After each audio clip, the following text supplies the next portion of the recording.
극한의 추위에서 소중한 생명들을 구하는 영웅들의 소식은 언제나 우리의 가슴을 따뜻하게 만듭니다. 그리고 그들은 자국에서 멀리 떨어진 타국에서까지 선한 영향력을 펼치며 한국의 위상을 떨치고 있죠. 여기 불가리아의 작은 마을에 불어닥친 극한의 한파로 인해 최악의 상황에 치달은 유치원과 아이들을 구해낸 한국인 영웅들이 있다고 하는데요. 과연 이곳에서 무슨 일이 벌어진 것일까요? 안녕하세요. 저는 불가리아 교육부 장학사 마리아 페트로바입니다. 제가 경험한 놀라운 이야기를 들려드리고 싶어요. 수년 전 겨울, 저는 로도피 산맥의 작은 마을 코프리프시티차에서 잊을 수 없는 경험을 했습니다. 불가리아가 EU에 가입한 지 10수년이 지났지만 이 오지 마을은 여전히 가난하고 낙후된 곳이었어요. 그날도 저는 일상적인 유치원 점검을 위해 마을을 찾았습니다. 공산주의 시절 지어진 낡은 유치원은 겨울이면 늘 난방 문제로 골치를 앓았죠. 하지만 그날은 달랐어요. 50년 만에 최악의 한파가 찾아왔거든요. 마리아, 올해는 정말 추워요. 난방비도 부족한데. 소피아 할머니는 유치원 원장님이세요. 제가 이 마을에서 자랄 때도 그분은 원장님이었죠. 주름진 얼굴에 늘 따뜻한 미소를 짓던 분이었는데 그날은 유독 깊은 근심이 가득해 보였어요. 아이들은 두꺼운 옷을 껴입은 채 수업을 받고 있었어요. 창밖의 온도계는 영하 25도를 가리키고 있었죠. 그때만 해도 저는 이게 큰 시련의 시작일 줄은 몰랐습니다. 선생님, 큰일 났어요. 난방기가 완전히 멈췄어요. 교사 한 명이 지하실에서 뛰어올라오며 소리쳤어요. 그 순간부터 모든 것이 걷잡을 수 없이 흘러갔습니다. 폭설은 마을의 유일한 진입로를 막아버렸고 통신마저 끊겨버렸죠. 20명의 아이들이 갇혔어요. 부모님들도 이 폭설을 뚫고 올 수 없는 상황이었죠. 저는 그때 처음으로 진짜 두려움을 느꼈어요. 교육부 장학사로서 수많은 위기 상황을 겪어왔지만 이건 달랐어요. 하지만 그때 제 머릿속에 며칠 전 마을에서 본 두 한국인이 떠올랐어요. 폐광산 재생사업을 하러 온 한국인 기술자와 얼마 전 마을의 작은 한식당을 연 여성분이었죠. 그들을 만난 건 정말 우연이었어요. 하지만 지금 생각해보면 그건 우연이 아닌 필연이었나 봅니다. 그들이 없었다면 아마 저는 지금 이 이야기를 들려드릴 수 없었을 테니까요. 제가 경험한 놀라운 이야기, 로도피 산맥 깊숙한 오지마을에서 만난 따뜻한 기적을 들려드릴게요. 그들과의 첫 만남을 좀 더 자세히 들려드릴게요. 김도윤 씨를 처음 본 건 작년 가을이었어요. 우리 마을의 오래된 폐광산을 문화공간으로 바꾸는 프로젝트 때문에 왔다고 했죠. 처음엔 다들 의아해했어요. 왜 하필 한국에서 이 멀고 가난한 마을까지 왔을까 하고요. 한국의 폐광촌을 재생한 경험이 있어서요. 강원도 태백이라고 아시나요? 그가 보여준 사진들이 아직도 생생해요. 버려진 탄광이 예술공간으로 변신한 모습이었죠. 마을 사람들은 반신반의했지만 그의 진지한 눈빛만은 믿음이 갔어요. 한 달쯤 지났을까요? 마을에 맛있는 냄새가 퍼지기 시작했어요. 박지은 씨가 연 작은 한식당 때문이었죠. 저기 봐요. 또 김치찌개 냄새야. 맛있겠다. 유치원 아이들은 매일 아침 그 앞을 지나며 킥킥거렸어요. 박지은 씨는 그때마다 아이들을 안으로 불러들였죠. 더운 물에 밥 말아 먹을래? 추운데 뜨끈한 거 먹고 가. 나중에 알고 보니 그녀는 서울의 어느 유명 유치원 교사였대요. 번아웃이 왔다나. 그래서 세상의 끝처럼 보이는 이곳에 왔다고 했어요.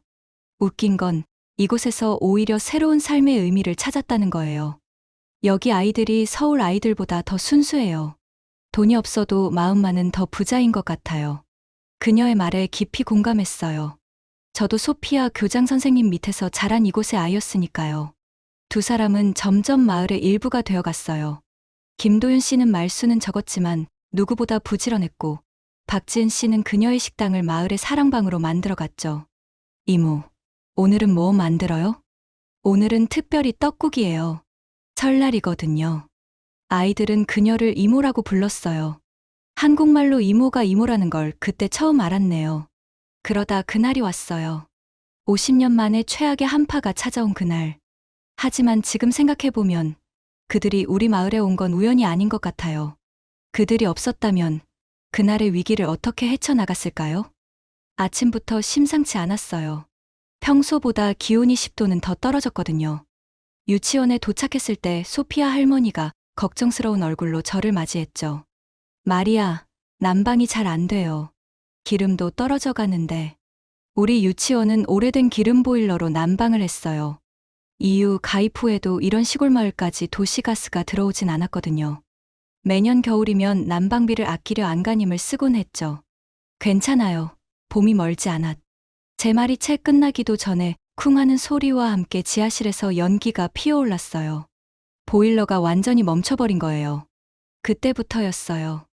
모든 것이 걷잡을 수 없이 흘러가기 시작했죠.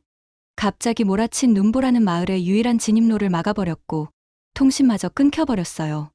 선생님, 추워요.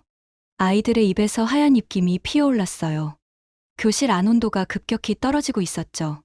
창밖은 이미 하얗게 변해 있었어요. 이대로 가다간 건물 내로 들어오는 극한의 추위가 아이들에게 어떤 영향을 끼칠지 모두가 알지만 상상하기조차 무서운 결과가 기다리고 있을 게 뻔했어요. 저는 그 상황이 오지 않기를 발만 동동 구르며 기도하는 게 다였습니다. 그러던 그때였어요. 저기, 누가 오고 있어요. 한 아이가 창가에서 소리쳤어요. 눈보라 속에서 두 명의 인형이 보였죠. 김도윤 씨와 박지은 씨였어요. 두 사람은 커다란 배낭을 메고 있었어요. 아이들 많이 추울 것 같아서요. 박지은 씨가 배낭을 내려놓았어요. 안에는 따뜻한 도시락과 핫팩이 가득했죠. 김치찌개, 떡국, 어묵탕, 전기밥솥째 들고 온 밥까지. 도윤 씨가 아침부터 폭설을 예감하고 준비했어요. 저는 그냥 음식만 만들었죠. 박지은 씨가 웃으며 말했지만 그 웃음 속에 깃든 따뜻한 마음이 느껴졌어요. 김도윤 씨는 이미 지하실로 향하고 있었죠. 그의 배낭에서는 도구들이 쨍그랑거리고 있었어요. 고칠 수 있을 것 같아요. 하지만 시간이 좀 걸릴 거예요. 그의 말투는 차분했어요. 마치 이런 상황을 예상이라도 한 것처럼요. 아이들은 뜨거운 도시락을 받아들고 좋아했어요. 차가웠던 교실에는 김치찌개 냄새가 가득했죠. 그리고 그때 저는 처음으로 희망을 봤어요. 하지만 이건 시작에 불과했어요. 진짜 놀라운 일은 그 다음에 일어났거든요. 김도윤 씨가 지하실에서 올라왔을 때 그의 얼굴은 심각해 보였어요. 보일러는 완전히 망가졌어요. 부품을 교체해야 하는데 이 날씨에 부품을 구하는 건 불가능해요. 절망적인 소식이었죠. 하지만 그의 다음 말이 우리를 놀라게 했어요. 대신 다른 방법이 있습니다. 그가 꺼낸 건 낡은 노트였어요. 노트에는 뭔가 복잡한 도면이 그려져 있었죠. 그들이 움직이는 모습을 지켜보는 것은 마치 한 편의 무언극을 보는 것 같았어요. 김도윤 씨는 지하실에서 찾은 물건들을 하나둘 끌어올렸어요. 녹슬고 버려진 물건들이었지만 그의 눈빛은 마치 보물을 발견한 것처럼 반짝였죠. 200리터짜리 드럼통 2개, 낡은 파이프들, 폐광에서 가져온 돌덩이들까지. 그의 손길 하나하나에는 계획이 있어 보였어요. 박지은 씨는 그의 곁에서 마치 오래 호흡을 맞춘 듯 자연스럽게 도왔어요.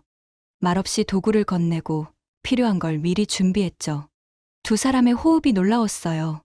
가장 인상적이었던 건 그들의 손놀림이었어요. 김도윤 씨의 거친 손은 드럼통을 자르고 구멍을 뚫으며 끊임없이 움직였고, 박지은 씨의 섬세한 손길은 파이프를 감고 연결하는 작업을 이어갔죠. 특히 기억에 남는 건 그들의 표정이에요. 힘든 작업인데도 전혀 조급해하거나 불안해하지 않았어요. 마치 오래전부터 준비해온 일을 하는 것처럼 침착했죠. 드럼통 하나는 화덕으로 변신하고 있었어요. 김도윤 씨가 연통을 달고 공기 구멍을 만들 때 그의 눈빛에서 장인의 모습을 봤어요. 다른 하나는 온수통이 되어갔고요.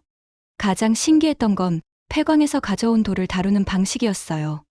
돌을 크기별로 골라 화덕 안에 차곡차곡 쌓아가는 모습은 마치 퍼즐을 맞추는 것 같았죠.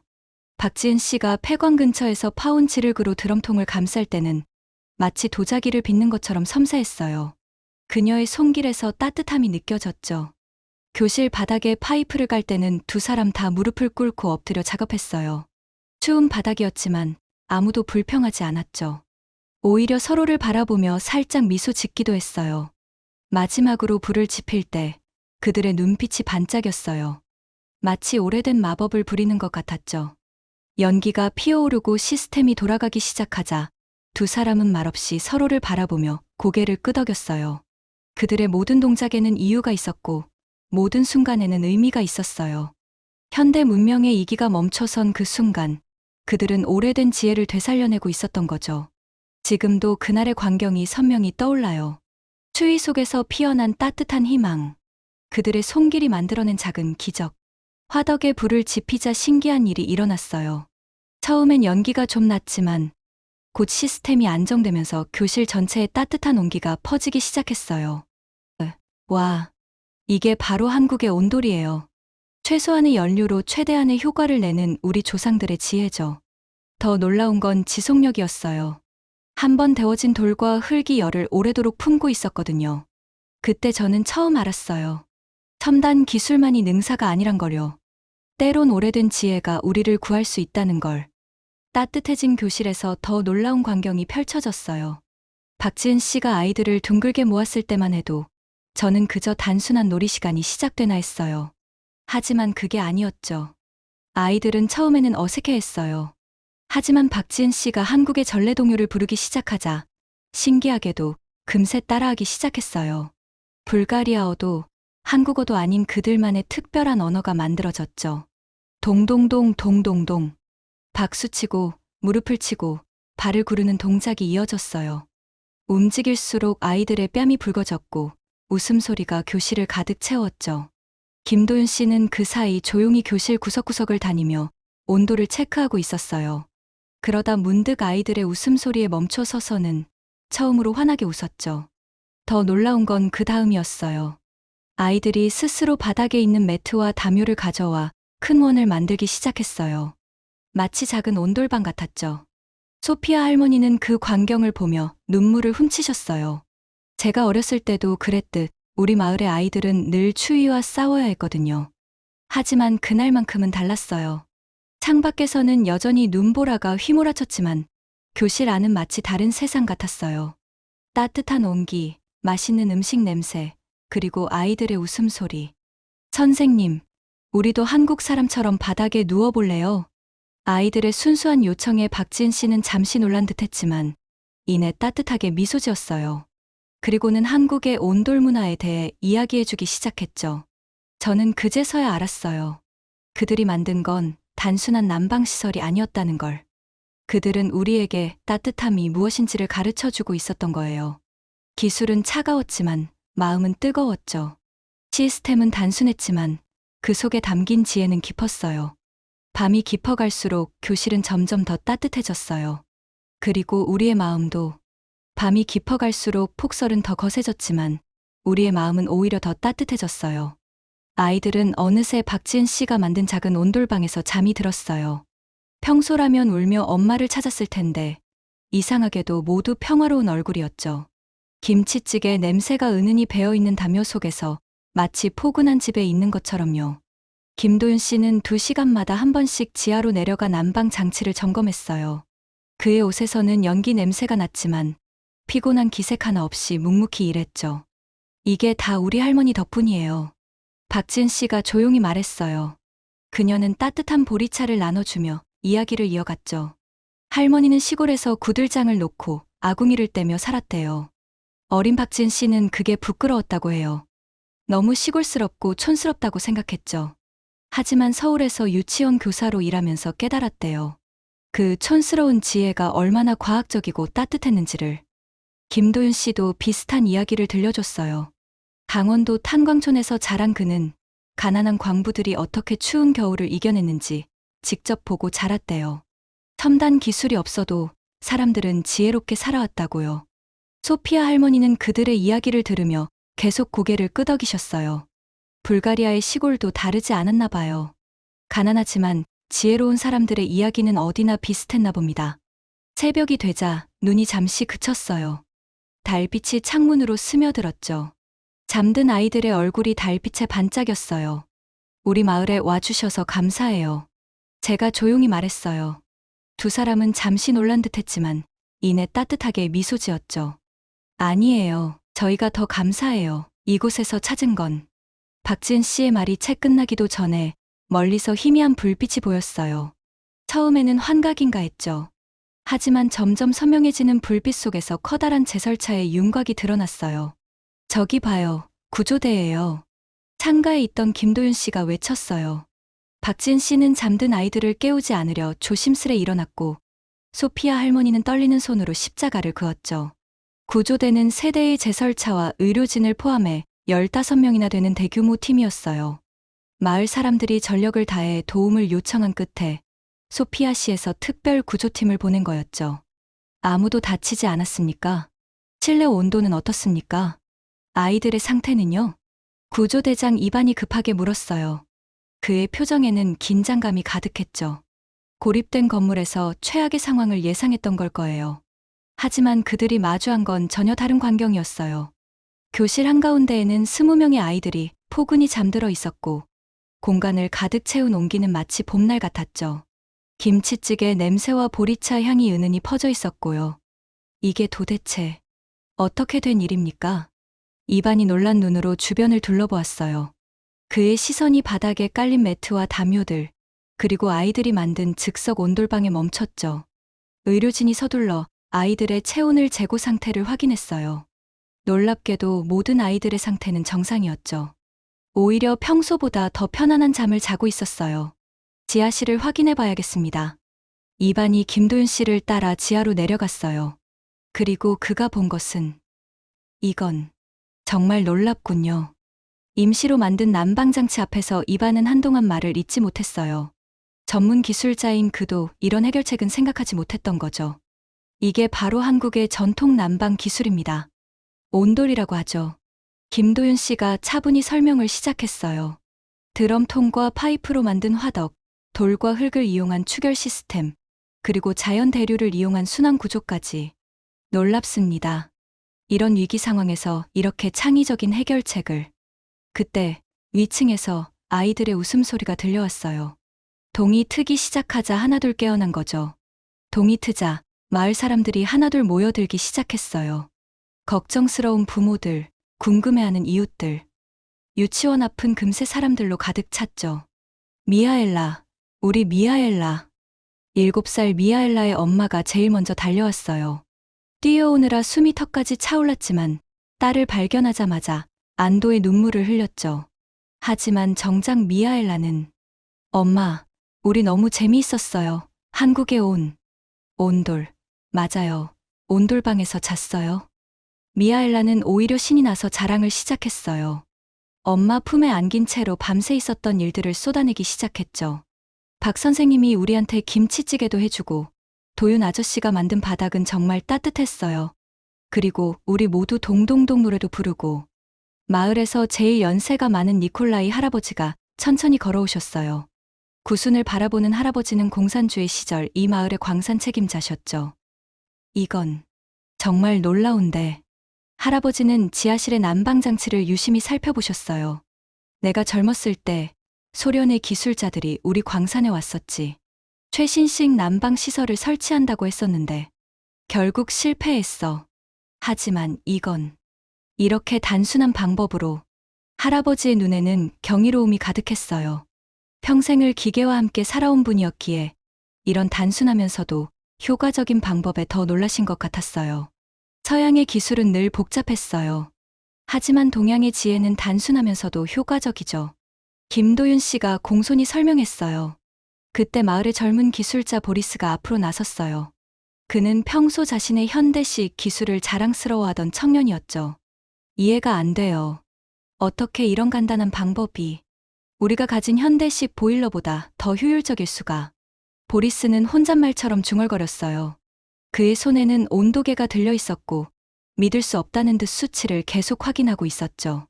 그 사건이 있고 난 뒤 우리 마을은 조금씩 달라지기 시작했어요. 박지은 씨의 작은 한식당은 이제 마을의 새로운 명소가 됐어요. 특히 추운 날이면 더 붐비죠.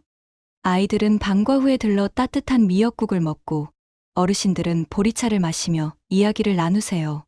박 선생님, 오늘도 김치찌개 냄새가 너무 좋아요. 할머니, 이건 제가 새로 담근 깍두기예요. 한번 드셔보세요. 김도윤 씨는 여전히 폐광재생 프로젝트를 진행하고 있어요. 하지만 이제는 마을 사람들이 그를 캠이 아닌 도윤이라고 부르죠. 가끔 그가 폐광 작업을 마치고 지나갈 때면 아이들이 달려와 안긴답니다. 유치원의 그날 밤 이야기는 마을의 전설이 되었어요. 매서운 겨울밤, 한국인들의 따뜻한 지혜가 아이들을 지켜냈다는 이야기는 계속해서 전해지고 있죠. 소피아 할머니는 이제 교실 한켠에 작은 사진을 걸어두셨어요. 그날 밤 아이들이 둥글게 모여 잠든 모습이에요. 사진 아래에는 이렇게 쓰여 있죠. 따뜻함은 기술이 아닌 마음에서 온다. 지난 주말에는 특별한 일이 있었어요. 유치원 아이들이 모두 모여 김치 담그기를 배웠죠. 박지은 씨가 선생님이 되어 아이들에게 하나하나 가르쳐 줬어요. 선생님, 이렇게 하면 되나요? 와, 너희들 정말 잘하는구나. 아이들의 작은 손에 빨간 고춧가루가 묻어 있었지만 모두들 행복해 보였어요. 이제 우리 마을에는 새로운 풍경이 하나 더 생겼어요. 추운 날이면 한식당에서 김치찌개 냄새가 나고 아이들은 동동동 노래를 부르며 놀아요. 그리고 가끔 폐광 쪽에서 김도윤 씨의 망치 소리가 들리죠. 따뜻함이란 건 꼭 첨단 기술이나 비싼 장비가 아니어도 된다는 걸 우리는 그날 배웠어요. 진정한 따뜻함은 사람의 지혜와 마음에서 온다는 것도요. 아, 창밖을 보니 또 눈이 내리기 시작하네요. 하지만 이제 우리는 두렵지 않아요. 우리 마을에는 한국에서 온 따뜻한 지혜가 함께하니까요. 여러분에게 전해드릴 내용은 여기까지입니다. 영상이 재밌고 유익하셨다면 여러분의 소중한 구독과 좋아요 부탁드릴게요. 지금까지 여러분의 행복을 전해드리는 행복튜브였습니다.